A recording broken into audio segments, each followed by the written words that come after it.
Buonasera, buonasera a tutte e tutti e benvenuti a questo nuovo appuntamento della terza serata di Notti Bianche sul divano, la nostra risposta virtuale alla situazione che stiamo vivendo. Da 8 anni il sindacato studenti per UDU Padova organizza la Notte Bianca del Liviano, una notte di conferenze, musica, mostre, riflessioni e dialogo e anche divertimento con l'obiettivo di mostrare l'importanza e la bellezza degli studi umanistici. Nonostante la pandemia abbiamo deciso di non fermarci e quindi eccoci qua ad organizzare il primo festival universitario online.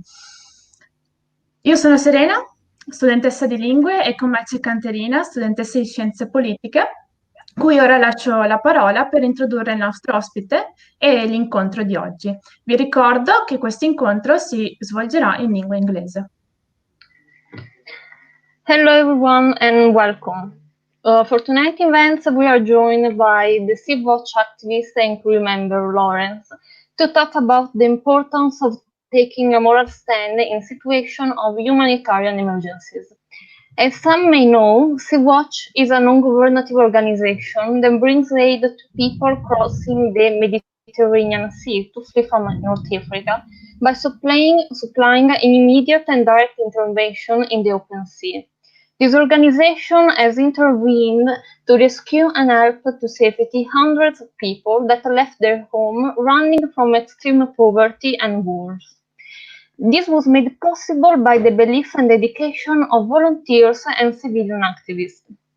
Our guest, as I've said, is Lawrence, who has taken part to many rescue missions, both as the on-site doctor and as guest coordinator, and has worked firsthand with Carola Rackete during the standoff with the ex-Prime Minister Salvini in May 2019 and in other occasions. Before we begin, let me remind you that if you have any questions you would like to ask to our guest, just write it down in the comments and we will get to it at the end of the intervention. So Lawrence, just let me thank you again for joining us tonight, and we would like to start this chat with a bit of an explanation about what is happening nowadays in the Mediterranean Sea. Of course, almost everyone must have a generic idea about it, but could we go deeper? What is happening on the Libyan coast right now, and why do people choose to cross the sea? Sì, ciao, grazie per l'invito. From in the Mediterranean Sea, nothing changed because of the corona crisis. And while whole Europe is really highly affected by that pandemic, people are still trying to cross. And maybe before we talk about what's really happening then on the sea, I would answer to the question, what is going on in Libya? First of all, there is an impact of COVID-19 in Libya, and the first thing we heard about this is that the racism which exists there towards people from the sub-Saharan states increased and increased and increased. And even before the crisis, the situation was the worst you can imagine. Like I heard one sentence. I heard really most about Libya, and nearly all our guests who tell their stories on our ship, they say that sentence, and that is, Libya is like hell. And then most of our guests start at a certain point to picture that. And it starts with imprisoning for nothing.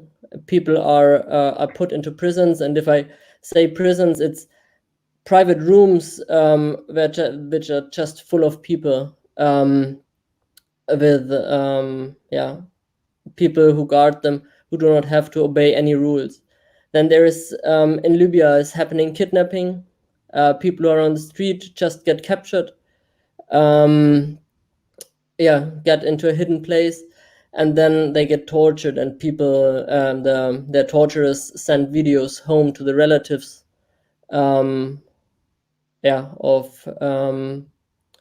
of the people and press more money out of them. There is sexual violence, and we expect that nearly all our female guests at least witnessed sexual and gender-based violence in Libya. And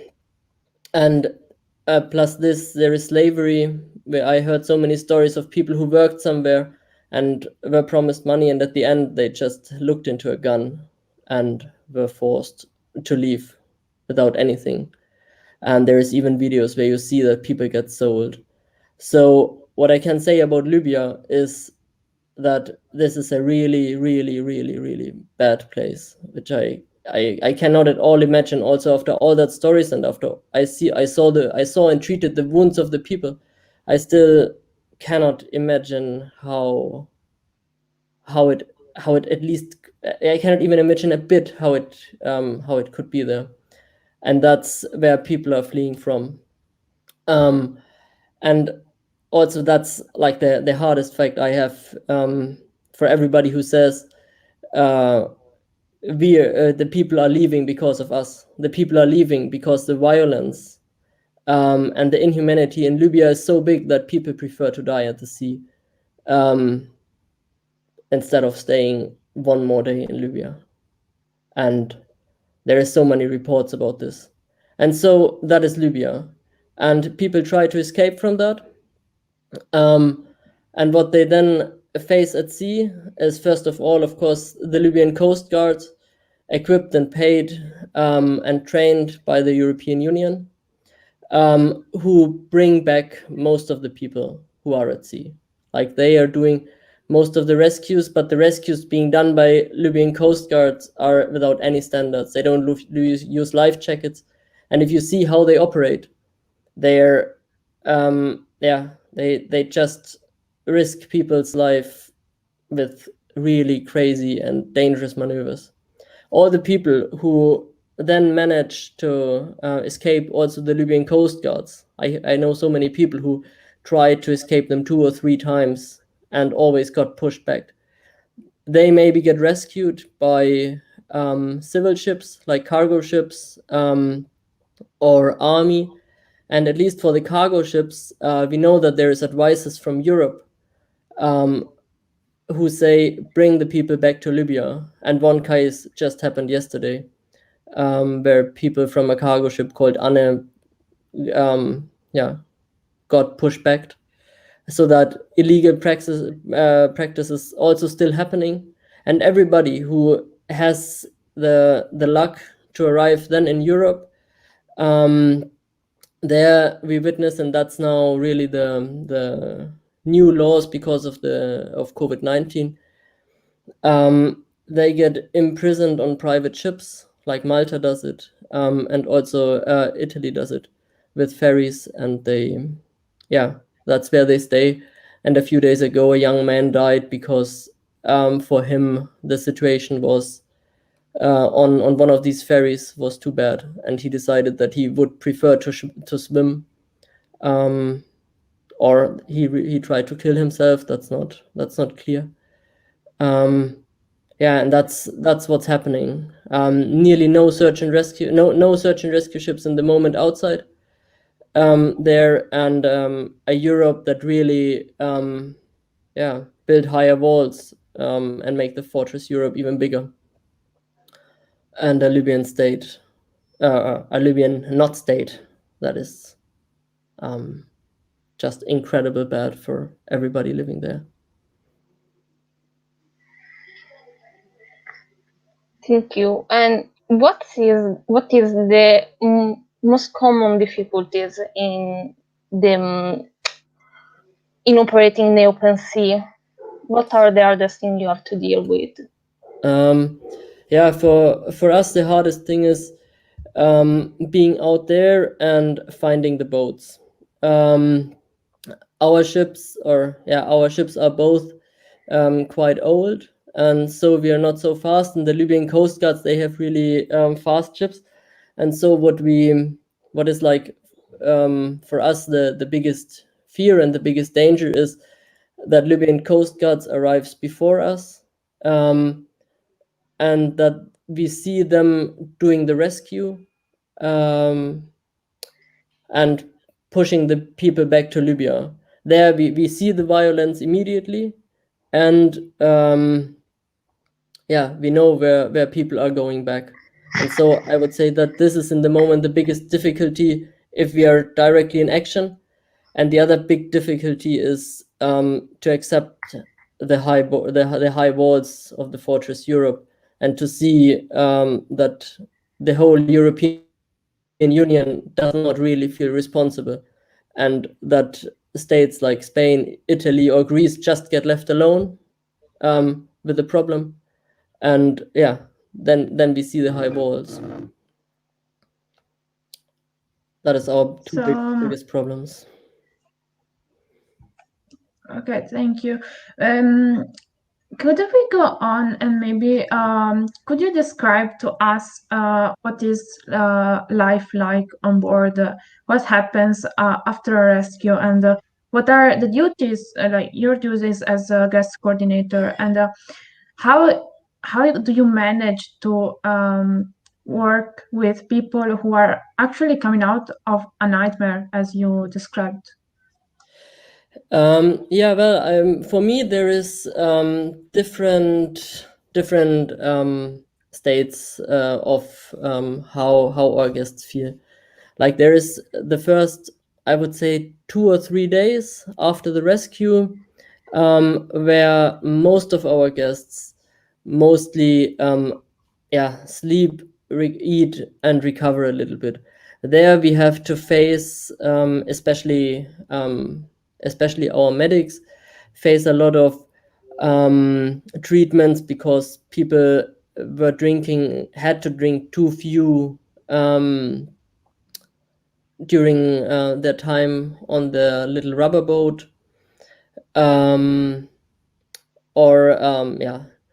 diarrhea and stomach pain because of malnutrition, and also making first bandages for the wounds of torture.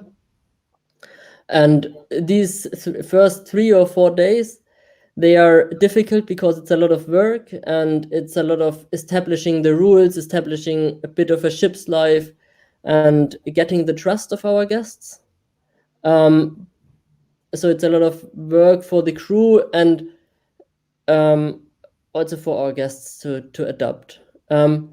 And before everything got so complicated with finding a safe port, after this 3 days, we had a port of safety. We went there, and people could go on land. But what we see nowadays is that after the 3 days, when we did a good job, people a bit recovered, they get a bit back their energy, and what starts from then on is a bit of boredom. Like whoever of you maybe has already been to sea, just driving around on the ocean with a slow boat is not very amusing. It's you see waves all day long, and if there's dolphins, for example, passing by, that's the adventure of the day, or a turtle. That's seafaring for me if I don't have guests. Of course, we also are on lookout and stuff like this. But at least I have work to do on the ship. For our guests, we do not have work. So what comes is boredom. And with the boredom, people start to think about what's happening to me. They maybe start to a bit process their story from Libya or from before. And with boredom, there comes frustration. And this is then, I would say, also where my work or the work of us as our humanitarian workers really start, that we think about how can we keep that frustration low. And for this, we have some tools. For example, we start to do language classes. We have card games, we have books, we do morning sports, if that is possible, to do anything to keep our guests at least a bit active and a bit fighting that boredom. And with this, if we would just have to find a way with this, I think it would be doable, because then it's just humans interacting. But what then comes in addition is all the issues coming from land, which make life quite difficult then on the boat. But is there psychological support on board, or or is there just any kind of psychological support even like on land or something like that? Well, what we as Sea-Watch do really not like to do is start the post-traumatic stress syndrome our guests have. Like we do on purpose not go there with psychologists, because if you go in this crisis situation to somebody and ask like really deep questions and try to see where the emotional struggles of people come from, you open the trauma. So what we try to do is that exactly this doesn't happen, that people get like re-traumatized because they have to re-survive the individual story of violence. But what we do is that we brief all crew members on emotional first aid, so that all of us can at any time respond to psychological crisis situations on that level of emotional first aid. Yeah, I cannot really imagine the psychological weight of such experiences. It must be horrifying. But why did you choose to sail with Sea-Watch? Well, I was sitting at home and reading about what is happening on the borders of Europe. And then friends of mine went to the border of Greece. I was there as well, but everything for me personally, what I could do from at home, it just felt too few, and I felt that I would like to do more, and that and then I also have with my nurse education, like I have the skills to go into such a situation. And then I thought, where can I be most helpful? And then it was more a bit of luck, I would say, that me and friends of me, we got a request to cook on Sea-Watch 3 when we first equipped them for the first mission. We needed some time to decide, do we have the time to cook or not, or do we like to cook? And once we said, yeah, we're coming, they already found a cook, but we could come as a deckhand. And then, I learned my first seafarer things. I got to learn the boat, and I realized, wow, I can live in such an environment where I have very little privacy, and where I'm always sharing a room with somebody. I thought I can handle it, and then I realized that I can contribute something sensible to our mission, and so I ended up with the Sea-Watch, but I also could have ended up at one of the other borders, like in Greece or somewhere else. But it was luck. But for me, I also have good reasons to stay with Sea-Watch, because I think Sea-Watch is putting every time it is possible. We are trying also to challenge the European Union with its rules, like we did last summer with Carola Rakete, and what we're also doing now with showing solidarity towards Lesbos. And I also like that way of not just rescuing people and doing the humanitarian work, but also putting a focus on the political work, and show that solidarity is not just a word somewhere around, but has to be directly political and with direct action. Yes, well, your action had a very strong political effect in Italy, and since you have nominated her, can you tell us what happened in those famous 17 days with the standoff with Italian authorities? What was happening on the ship, and why did you take the choice to reach port at any cost? Yeah, well, it at the straight after the rescue, for us, it was clear that the guests we had to disembark as soon as possible at the next safe port. So we headed north, and the first days were from my view. We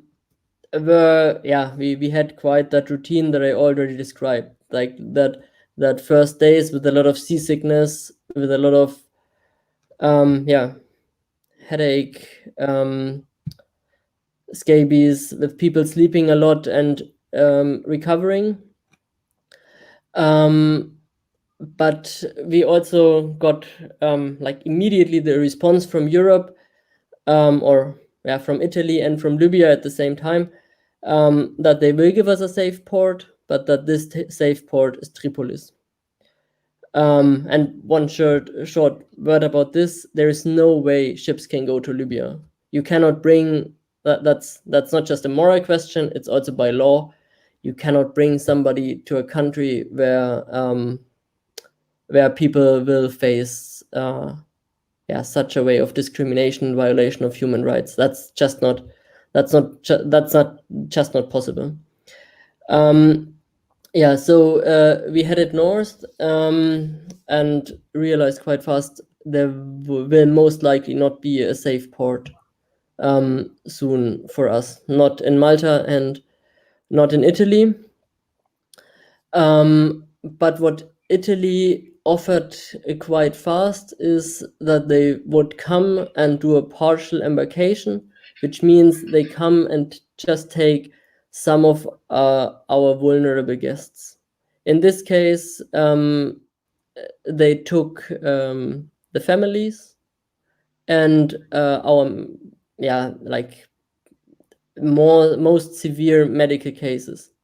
They took them, and that was one of the first influences on our guests that influenced the mood in a very, very negative way. Because of course it's really good to get as fast as you can the children on land. That's for me not a question at all. But what remained at the guests who we still had on board, they said, "Hey, we are also ill. We don't want to be here. We cannot be here. And why is there like humans of a first class, and why are we again degraded to of being not vulnerable enough?" And if things like that happen, some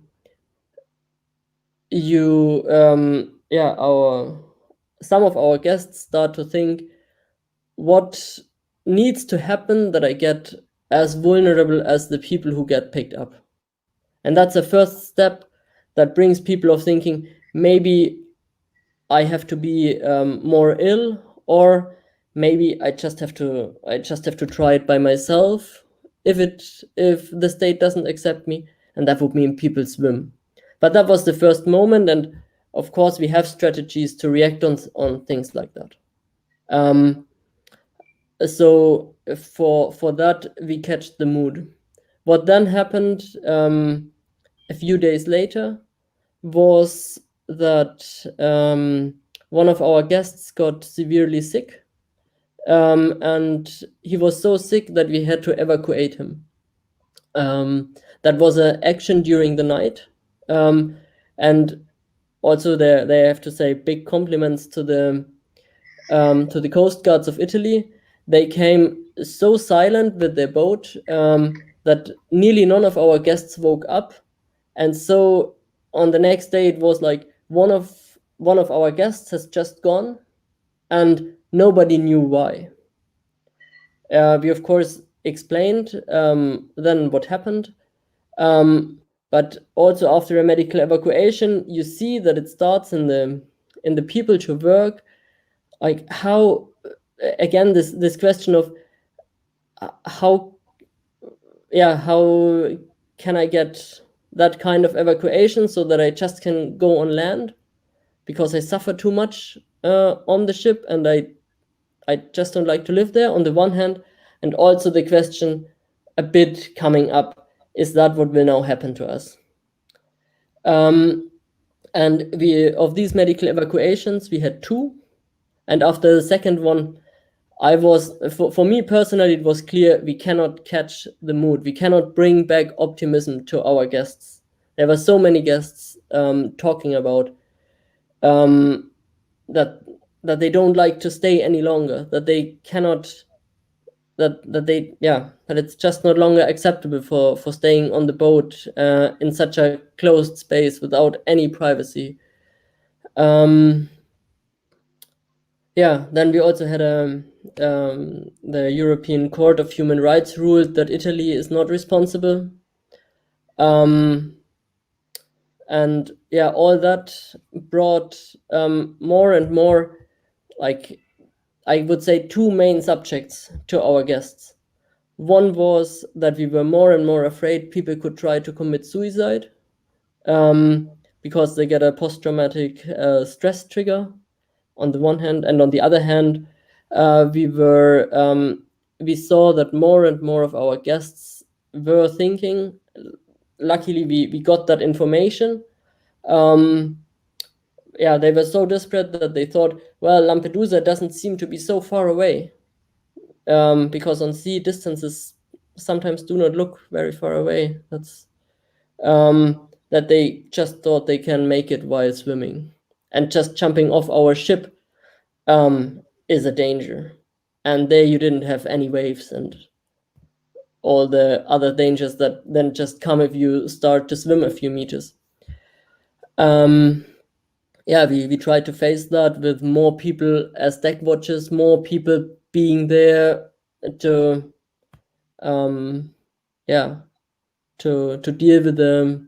deal with our guests and to keep frustration low.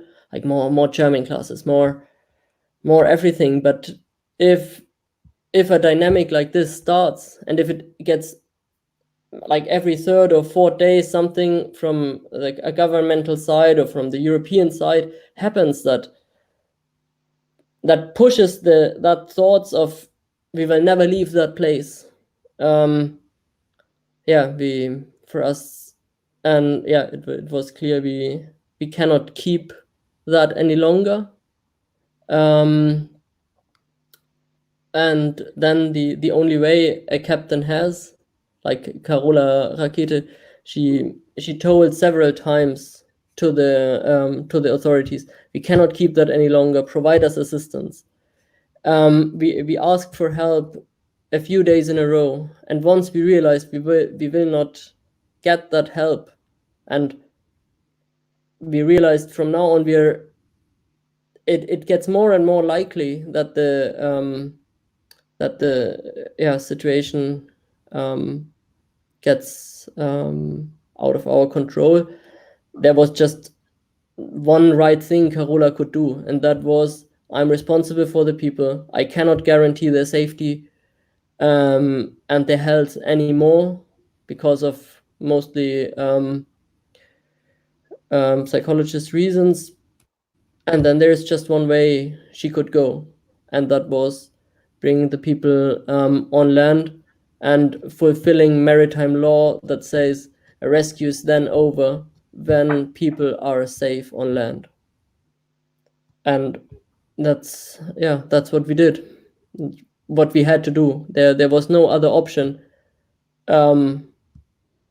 Just violating human rights, and that's never an option. Even if you violate the law, but that was the right thing to do. But earlier you talked about challenging the European Union. What does that mean, and what is the legislative framework that the European Union and Italy have put into place, and what challenges arise from this? Has anything actually changed since Matteo Salvini had his place in the government? Yeah, first of all, like in the overall situation, nothing changed. Like the rich North European countries, they do not and did not in the past support the people, the countries in the south of Europe in a way that challenges that helps to solve the crisis together. This wasn't in the past, and it's still not happening.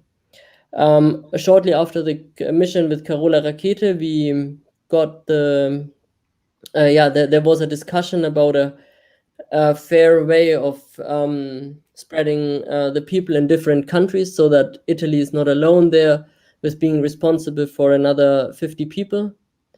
And there was some success in this, like our guests were split over Europe. But for example, if you look who then really took responsibility, you can see that it was not Germany. The people who got the permission to go to Germany were the last to be picked up. And I would say that this is the situation that did not change at all. And then there is also still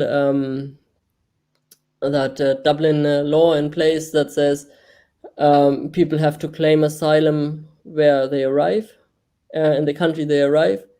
And it still leads to that crazy decision, or to that crazy fact that even if Germany is now taking more people who come with their boats, they deport more. They deport more people than they take, and still puts responsibility back to Greece and back to Italy. And so that's a bit the overall legal framework. That is about Italy. From the operational side, things changed a bit for us. Once Salvini was not longer in place, it was possible to get a port within 7 days. When the negotiations within Europe were done, we got a safe port, and for 2 or 3 missions, we could just rescue, bring people to Europe, wait a few days, and that was it. So there was some change directly after Salvini was done. But on the same side, the Salvini decrees from last summer, which said it will cost NGO ships 1 million euros to enter Italian waters. They're still in place, but they just do not get used. But it's, yeah, if the interior minister of Italy would decide we need that decree again, she could just use it.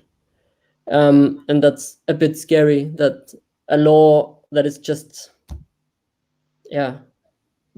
inhuman still exists.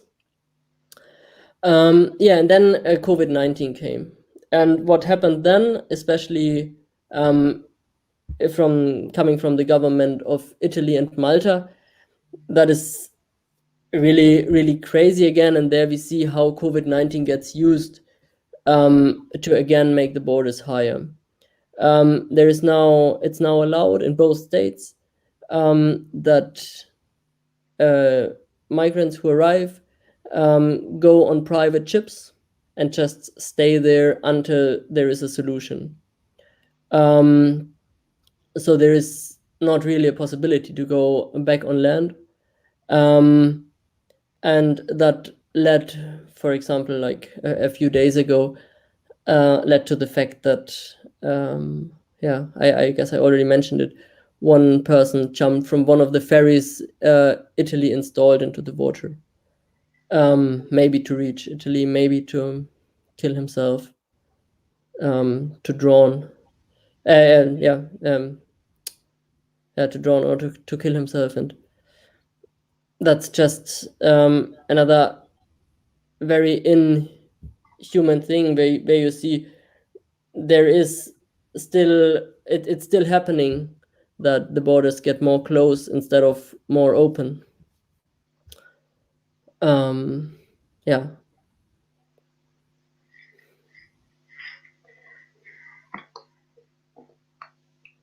You know, those kind of events sound awful for everyone involved.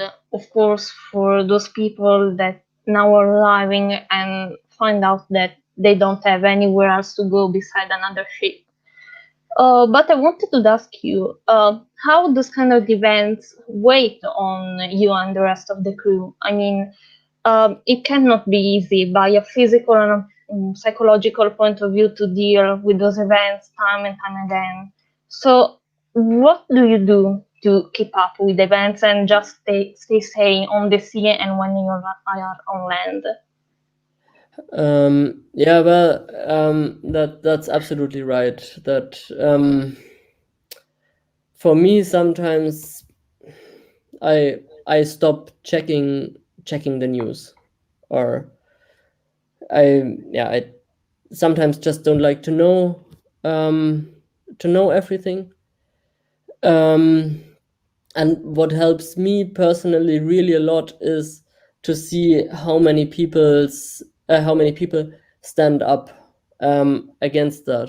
Like, there is, like, I would say, in Germany there is this very big movement that is called Seebrücke, and they demand their cities where they're living, that these cities should really push for receiving the people rescued. And that's really a powerful movement with a lot of people on the streets. And for Italy, the Sardines movement is just impressive to see how big solidarity is and how many people are there that do not accept this right wing, all that right wing ideas. which are in the moment there, and that really helps me, like seeing all that solidarity. If it's a post on our Facebook site when we rescued people, if it's a banner drop somewhere, or if it's just that I hear somewhere, maybe in Bologna, a social center opens its doors for refugees. Like all that stuff is for me what helps me to contribute my part of the story, because I know others do their part. This is really helpful to hear, because one may think that staying at home and just saying things may be unhelpful, but seeing that you find it helpful, it really warms my heart. So I want to remind the audience that if they want to ask questions, just write a comment down below. And we already have one question from Alberto, who asks, are there other routes other than Libya to get to Europe? Maybe routes that are less dangerous than Libya. Yeah, there is a few other roads, but yeah, for all of them, it's a bit the same. Like there is one, of course, the through the Aegeus to the Greek islands, which is also it's not a long distance, but the border is quite close, and we all know the pictures from Moria, which are just incredible. But that's like the most common one. And then there's also people crossing at Gibraltar. There are people crossing from Tunisia to the Balear Islands of Spain, like Menorca and Mallorca. And there's also people trying to cross towards the Canarian Islands as well, that I heard got more. But for all the routes is the same. They're nearly closed and really, really dangerous. Yeah. Sorry. We have another questions, but from private private chat. So they ask what do you do to form and prepare activists and volunteers before going to see you? Said briefly something about it, but could you go into detail? Yeah, that's a really interesting question, and it also goes a bit in this direction of how do you deal with all that stress that Katharina also brought up. Like we are doing a lot of briefings in advance, especially once people are on the ship, and that's like mostly two kinds of briefings. One is bringing activists who normally work in a hospital in Spain. Teach them all the skills they need to run a ship, and to at least help with the basic stuff, and with the basic security stuff. And that is, for example, piracy drills, like how to what to do if Libyan Coast Guard approaches, and how to protect us. That is fire drills, fighting fire on the ship. We have professional firefighters, but of course everybody who helps in a safe way is a benefit.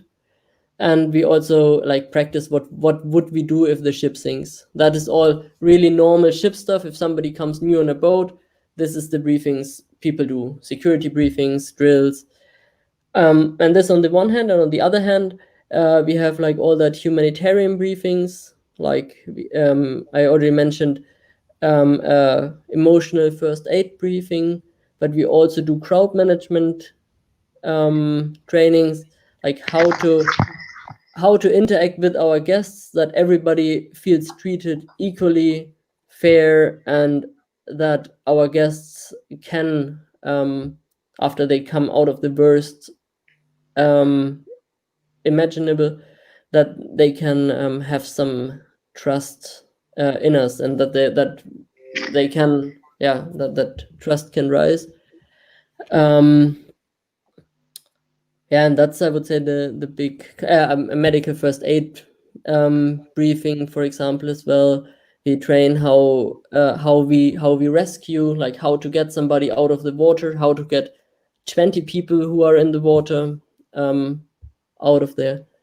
I guess that's like a bit the briefings we're having.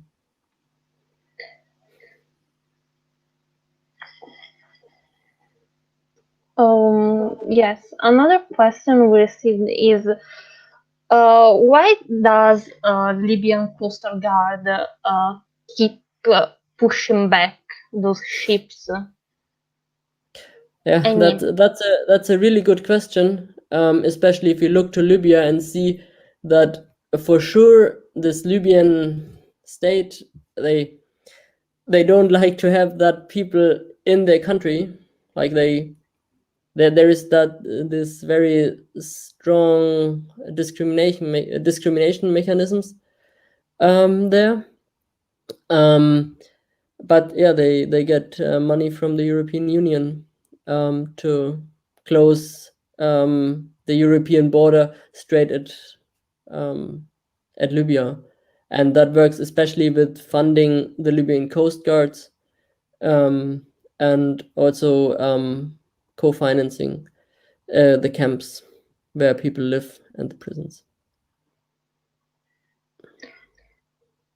But could if the political situation in Libya were to change, would it help like the number of people that needed to get out of Africa and came to Europe? Because many said that the problem is the Libyan war, and of course the political situation in Libya is for the situation in where those people are kept, because it's the Libyan police that keeps them in what are concentration camps and tortures prisons. But if the situation were to change and Libya were for some reason to reach peace, would the number of people that came to Europe change? I think on the one hand the number would change, because if this state would be working better, there would be a police and a system that would help that would just work more effective on closing the borders. In the moment, the smugglers and the Libyan coast guards, they can act how they like, because there is a big space for corruption. The better a system is, I think the more difficult corruption is on the one hand. So I think the number would go lower. But I think what makes the number high is the inequality in this world. That is that there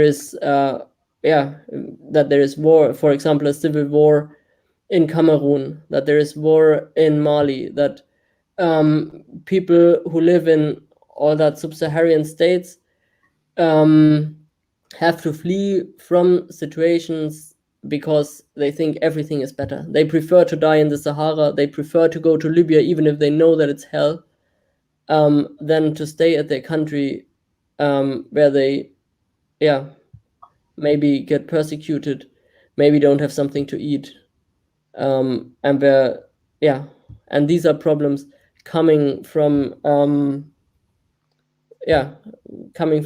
a system that exploits in the moment the African continent, and that doesn't help people to stay in their country and have a good life there. I didn't meet anybody who said, hey, I really wanted to leave from at home and I don't care that I will never be in my home village again. I didn't meet anybody. Everybody said, I would most prefer to stay at home, but I could not anymore. There were several reasons.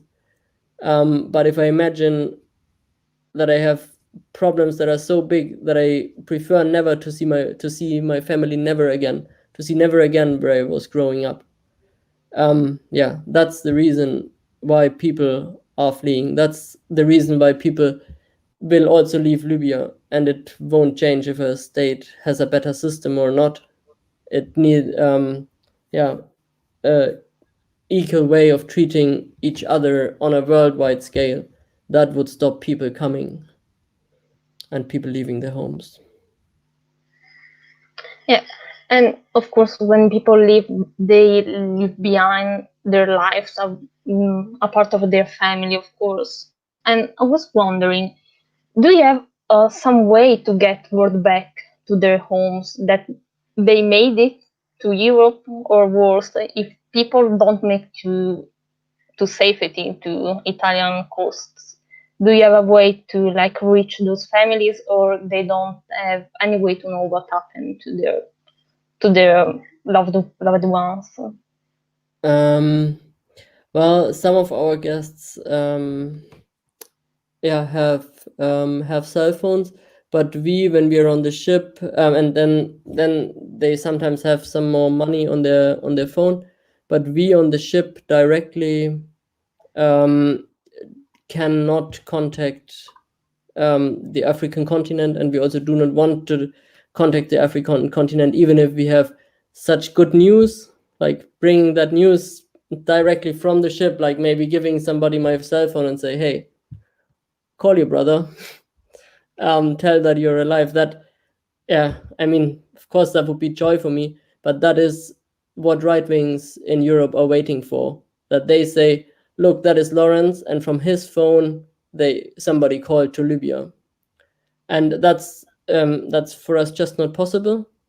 But it's also something that makes, for example, me really sad that there is so much that right wings and this distrust in us just saving lives is so big that we even cannot tell somebody, yeah, just call your family and say you're alive. And that's another really really strong direct impact of right wings directly on our guests, and a really sad one. Thank you. We have some other questions from our audience. Another one from Alberto, who asks, what is the best memory of your job on Sea-Watch 3, or is there a good memory of it? Yeah, I think I have a lot of good memories. Let me it's so many that it's that this is quite easy, but also quite difficult question at the same time. But one very short thing is that on the mission with Carola Rakete, I saw the first time like some of our guests, they had shoes and others didn't, and then inside of their community they started to share their shoes when they went to the toilet. And it was not so easy to find that out, because you really have to observe your guests, and I mean that's a quite private moment, so of course that's nothing we see. But when I realized that people who went really through hell just had that solidarity for each other, that was really strong. And just if I see small things of solidarity among people who maybe would never have spoken with each other before, that's really strong. And what I did then to make that more equal was that, like, we have some shoes on board, but really not for a lot of people, because they take a lot of space and we have limited space on our ship. So I decided that I put in front of each toilet one pair of community shoes, so that really everybody can access shoes to go in the toilet. And then I, of course, had the job to disinfect them quite often, but that was okay. That's one of the small stories that I will just never forget. Thank you. So another question from another Alberto is how how talking with the rescued people is like. Is it difficult to communicate with distressed and scared people, or you can sometimes talk with someone like in a normal conversation? Is it possible to find a form of normality in such dramatic situations? Wow, that's a really, really good question. Thanks a lot for this.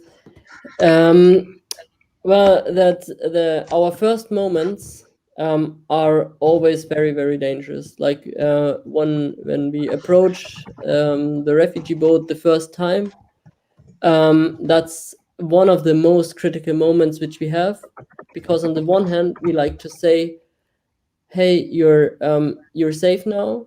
We will rescue you," but we have some rules. Like we have an expert for doing that way of communication. But we also it's a super difficult situations. There is engines running of our boat and maybe still from the other boat.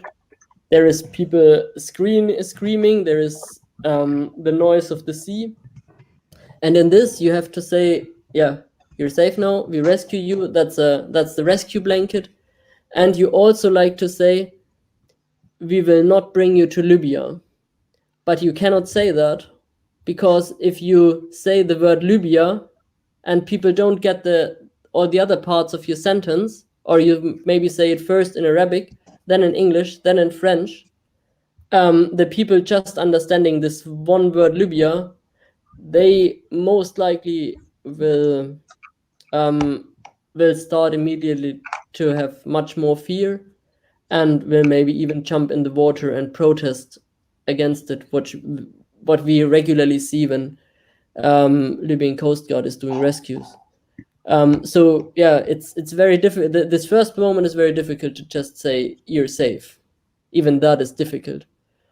Then on our ship, it's most of the time a bit difficult, but okay. We try to have a crew member on board who speak French and English, and we also have always somebody who speaks Arabic, so we can communicate at least on the 3 most common languages that we have on our boat.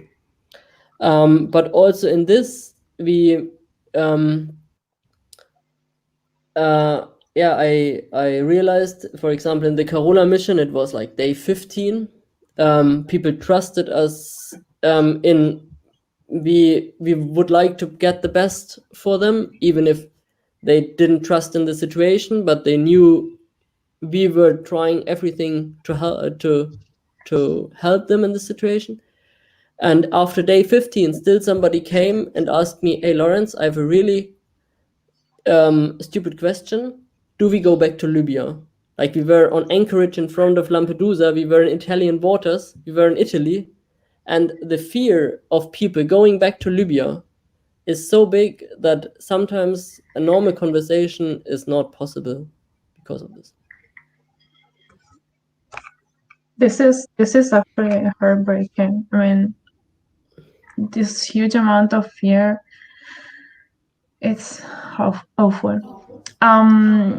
So we have just time for the last question, even if we could go on and talk a lot more about this. And it's a bit of a thorny question. So it's about money. So Interesting. Because of course, many people have doubts about how NGOs can work. So we want to ask you, how is it possible to keep Sea-Watch and other NGOs working and operating, financially speaking? And how can an average person, maybe just like us, help? Yeah, well, Sea-Watch and is running 100% on donation money. And that is on purpose. Even if a state would offer us money, we would not take it, because what we like to be most is independent from governments and from other state organizations, like also the United Nations. We like to be independent because then we also can blame violation of human rights and blame misbehavior, and that's really important, and we don't want to lose that. So for us, that's clear: 100% donation money, nothing else. So how everybody can support us is donating money, and every amount of money is welcome and supports us. In the same time, I of course would like to invite everybody to donate if you can. In the same time, as I already said, support is, for me personally, not just money. Like all that solidarity which is there for people on the move, and all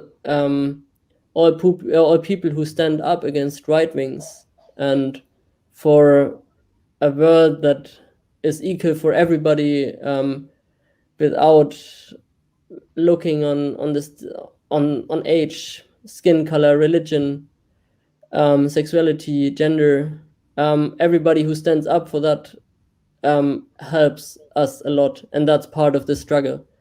We would not be able to go out there and rescue people if there would not be on land people showing as much solidarity or even more that we are doing. And that's a way to support us, and that's what me and a lot of activists of us keep us alive. That we see it's not just us 22 people in a mission, that it's a movement and an idea that is everywhere on the world, and that it's worth to fight for. Well, I think we all learned a very good and important lesson with this meeting. So thank you, Lawrence. Thank you so much for the time you dedicated to us. Thank you so much for the people listening, and the meeting ends here. Vi ricordo che le notti bianche sul divano non finiscono qui, bensì finiscono domani con l'ultima serata di appuntamenti a partire dalle 17 con Claudio Di Biagio a parlare di cinema e di cortometraggi svolti pure in questo tema, in questo periodo di quarantena, continuando alle 18 parlando di libertà e del concetto di libero arbitrio, per poi finire alle 21 con un incontro sui meme fra comunicazione e shitposting. Quindi ci vediamo domani e per adesso buonanotte a tutti. Grazie mille, buonanotte. Grazie a tutti.